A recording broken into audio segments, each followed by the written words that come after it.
Assalamualaikum warahmatullahi wabarakatuh. Saudaraku sekalian, dimanapun kita berada, semoga kita semua selalu diberikan kesehatan oleh Allah Subhanahu wa Ta'ala, dimurahkan rezeki kita, dimudahkan segala urusan kita, dijauhkan dari penyakit, musibah, dan seluruh mara bahaya. Saudaraku sekalian, jika ada wacana, bagaimana jika anggota DPR yang terjerat kasus korupsi dan pejabat-pejabat yang lain jika dihukum mati dan dilaksanakan di Monas dengan cara live streaming, siapapun bisa melihat. Jika jumlahnya banyak, bisa dilakukan strike stafet, misalkan satu hari 2 atau 3 orang yang dieksekusi mati dan berjalan sampai 1 bulan. Nah, seperti ini sepertinya efektif untuk membersihkan pidana korupsi di negara kita. Nah, kira-kira apakah teman-teman setuju? Nanti silahkan tulis di kolom komentar. Saudaraku sekalian, tindakan kejahatan korupsi adalah penyakit sosial yang merajalela di berbagai negara, khususnya negara berkembang, termasuk Indonesia ini. Korupsi bukan hanya berdampak pada hukum semata, akan tetapi lebih dari itu. Korupsi bisa menjadi ancaman nyata bagi sendi-sendi kehidupan berbangsa dan bernegara. Korupsi ini bisa kita ibaratkan seperti sel-sel kanker yang sangat ganas, yang mematikan bagi siapapun yang mengidapnya.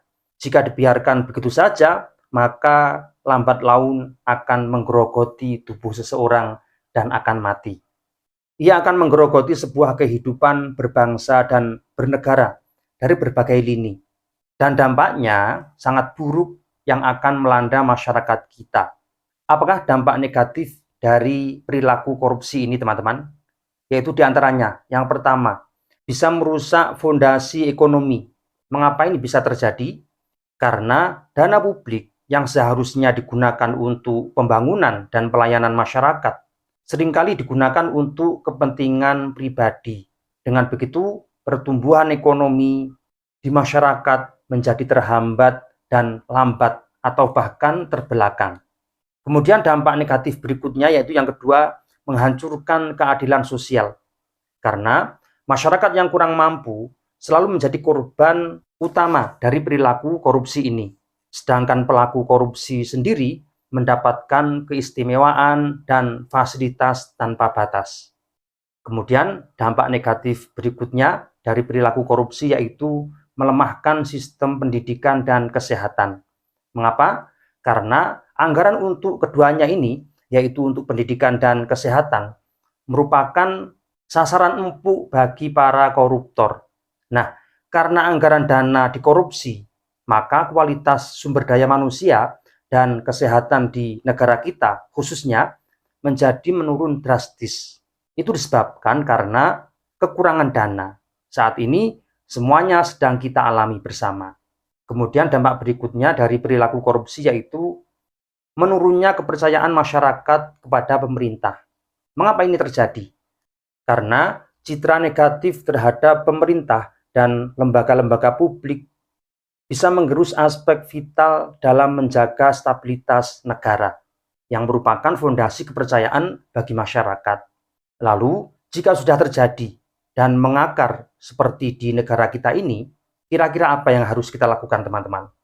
Korupsi merajalela, dilakukan secara berjamaah dan sistemis, sehingga kita tidak bisa menangkap 1 atau 2 orang, melainkan berjamaah. Dan mereka bisa melakukan perlawanan atau melakukan perlindungan dengan cara mereka. Nah, yaitu kita wajib mengambil tindakan yang intensif dan berkesinambungan dari semua lapisan masyarakat. Karena perlu diketahui bahwa pemberantasan korupsi bukan hanya tanggung jawab lembaga penegak hukum, akan tetapi juga melibatkan peran aktif dari masyarakat, dari semua pihak. Kemudian media ini juga harus berperan aktif dan juga sektor bisnis. Nah, kita sebagai influencer tentu aktif di media sosial seperti saat ini. Ini sebagai bentuk kepedulian kita untuk memberantas korupsi di negara kita. Saudaraku sekalian, memang memberantas korupsi di negara kita ini, yaitu negara Indonesia, ini bukanlah sesuatu yang mudah. bukan sesuatu yang remeh. Kita harus bergerak secara bersama-sama dan melibatkan semua pihak.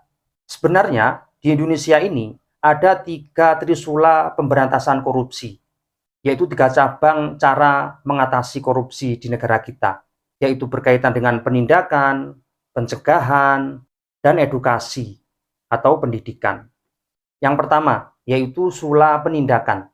Ini adalah strategi represif KPK dalam menyeret koruptor ke meja hijau, kemudian membacakan tuntutan, serta menghadirkan saksi-saksi dan alat bukti.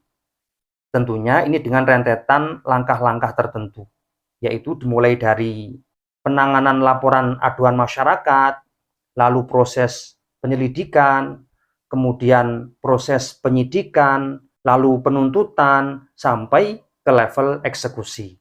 Kemudian yang kedua, yaitu sula pencegahan. Nah, disinilah yang masih ribet, yang masih rumit. Mengapa? Karena masih banyak sistem yang membuka ruang untuk korupsi. Banyak celah-celah yang bisa dibobol oleh koruptor.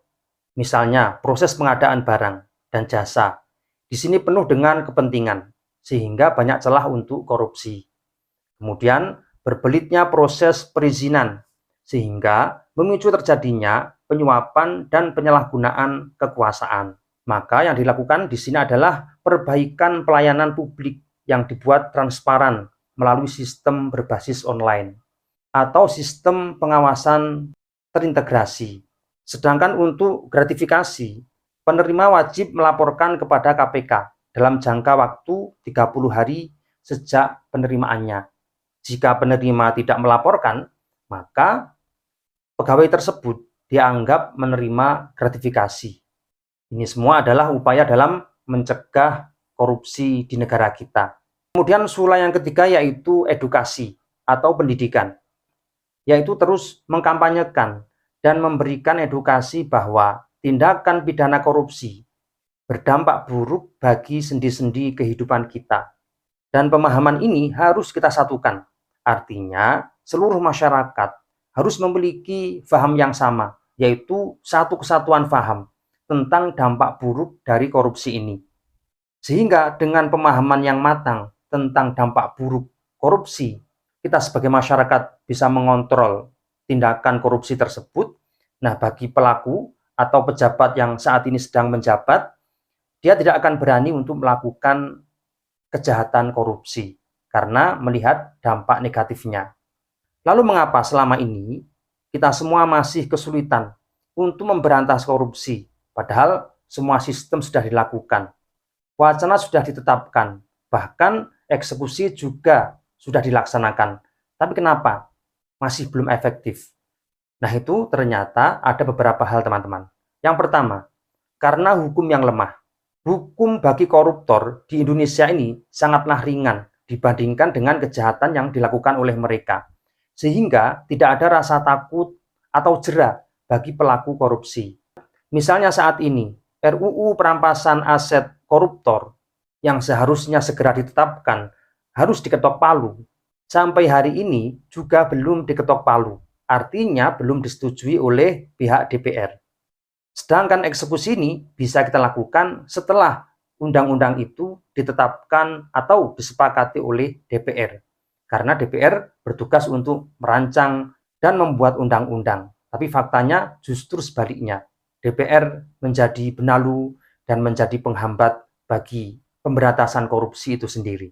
Nah, dengan tidak adanya ketetapan hukum yang jelas dan memberatkan, membuat para koruptor bergerak leluasa. Siapapun bebas, karena menganggap tidak akan ada efek, tidak ada bahaya di belakangnya.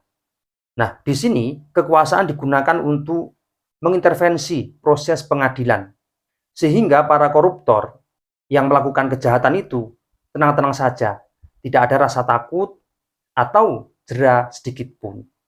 Kemudian faktor yang menghambat berikutnya yaitu adanya KKN, yaitu korupsi, kolusi, dan nepotisme.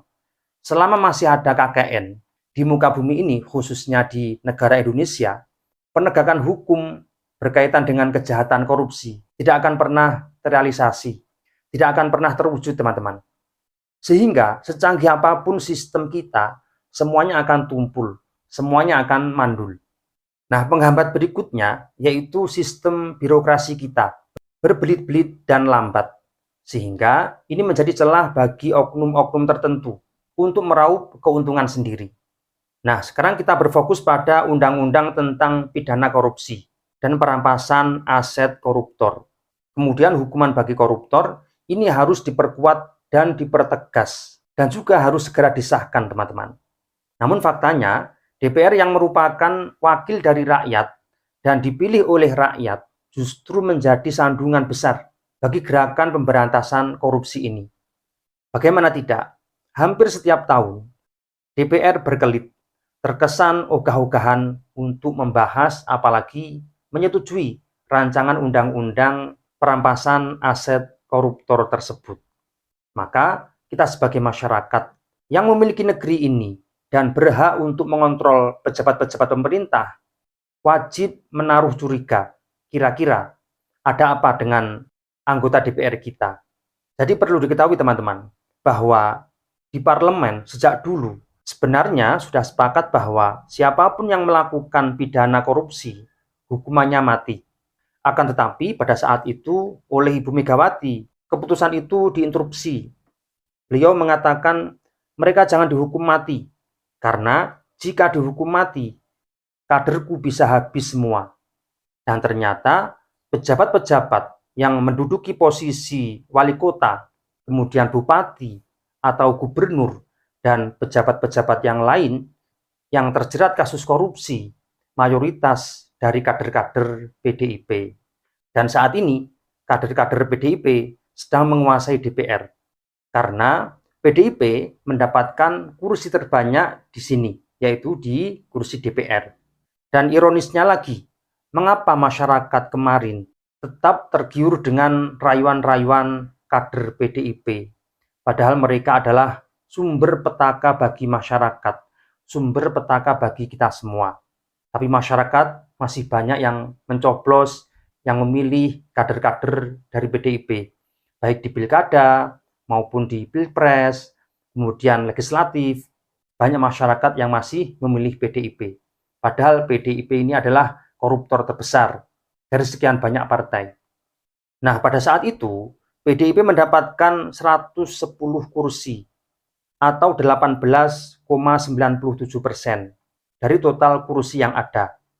Dan saat ini, yang menjadi ketua DPR juga dari PDIP, yaitu Mbak Puan Maharani.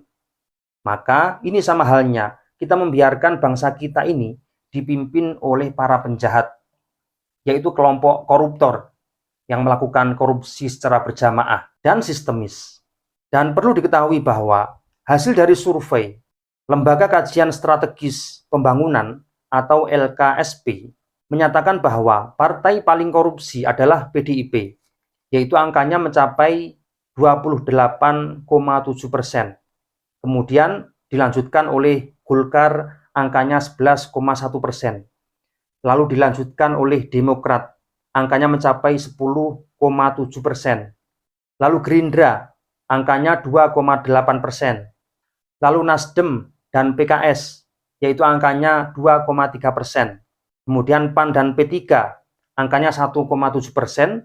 Lalu PKB yang terakhir, angkanya yaitu 1,4%. Ini semua harus kita waspadai bersama, teman-teman. Koruptor terbesar yaitu dari PDIP. Kemudian Golkar, disusul oleh Demokrat. Mereka ini adalah yang bisa memanipulasi undang-undang pidana korupsi, yang awalnya hukumannya berat bisa menjadi ringan, sehingga mereka tetap berpeluang untuk melakukan korupsi di kemudian hari. Nah, dengan fakta seperti ini, lalu apakah kita tinggal diam? Padahal kita semua memiliki kewajiban bersama untuk mengontrol kinerja para pejabat ini. Jawabannya tentu tidak, teman-teman. Kita harus terus bergerak untuk ikut menegakkan keadilan ini. Karena kekuatan rakyatlah yang paling kuat melawan pemimpin-pemimpin yang zalim, pemimpin-pemimpin yang jahat. Ini hanya kekuatan rakyat atau people power. Oleh karena itu, kesadaran kita untuk melakukan pembersihan korupsi ini harus kita gaungkan, harus kita bangkitkan bersama, sehingga kita memiliki paham yang sama, berangkat bersama-sama, dan melakukan sesuatu secara bersama-sama.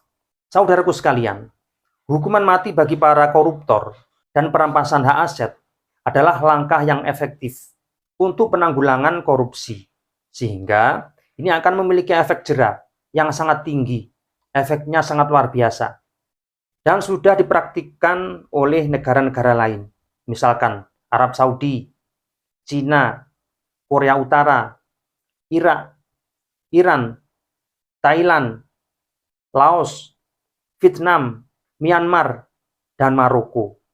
Lalu bagaimana dengan Indonesia? Sebenarnya di Indonesia ini untuk hukuman mati bagi para koruptor sudah diatur dalam Undang-Undang Nomor 31 Tahun 1999 tentang pemberantasan tindak pidana korupsi. Pasal 2 ayat 2 secara jelas menyebutkan bahwa hukuman mati dapat dijatuhkan bagi pelaku tindak pidana korupsi dalam keadaan tertentu. Yang dimaksud dengan keadaan tertentu di sini adalah apabila tindak pidana dilakukan ketika negara berada dalam keadaan bahaya, terjadi bencana alam, mengulang tindak pidana korupsi, atau negara dalam keadaan krisis ekonomi dan moneter.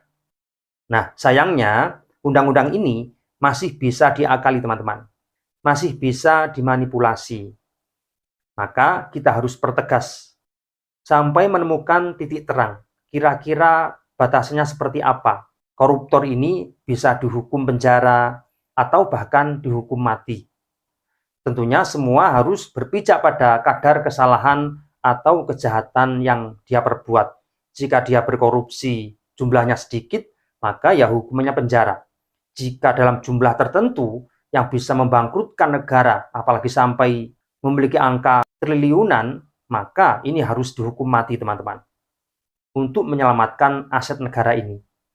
Nah, sementara dalam pandangan Islam, hukuman yang bisa diberikan adalah ta'zir. Sedangkan hukuman ta'zir ini diserahkan kepada pemerintah. Tentunya sesuai dengan kadar besar dan kecilnya sebuah kejahatan yang dia lakukan. Mengenai ta'zir dengan hukuman mati, para ulama Hanafiyah, kemudian ulama Hanabilah, dan beberapa ulama Malikiyah bersepakat bahwa koruptor harus dihukum mati.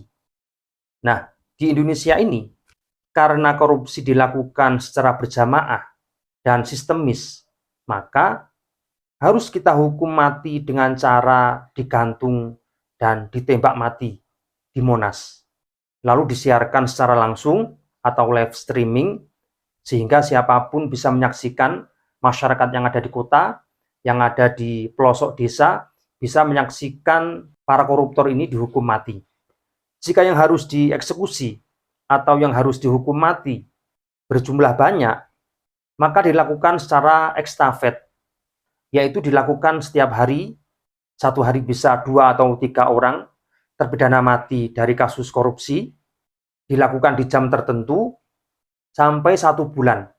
Maka insya Allah korupsi di Indonesia dipastikan bersih. Karena efek jera pasti muncul. Orang-orang yang sekarang korupsi pasti berhenti. Nah sekarang karena undang-undang ini hanya bisa ditetapkan oleh DPR, jika DPR bermain-main dengan manipulasi hukum, maka kita semua bisa memakzulkan DPR, bahkan bisa membubarkan DPR atas kemauan rakyat atau bangsa Indonesia. Semoga Indonesia bersih dari korupsi dan menjadi negara yang maju, yang berwibawa, dan adikdaya. Amin, Allahumma amin. Sekian, Assalamualaikum warahmatullahi wabarakatuh.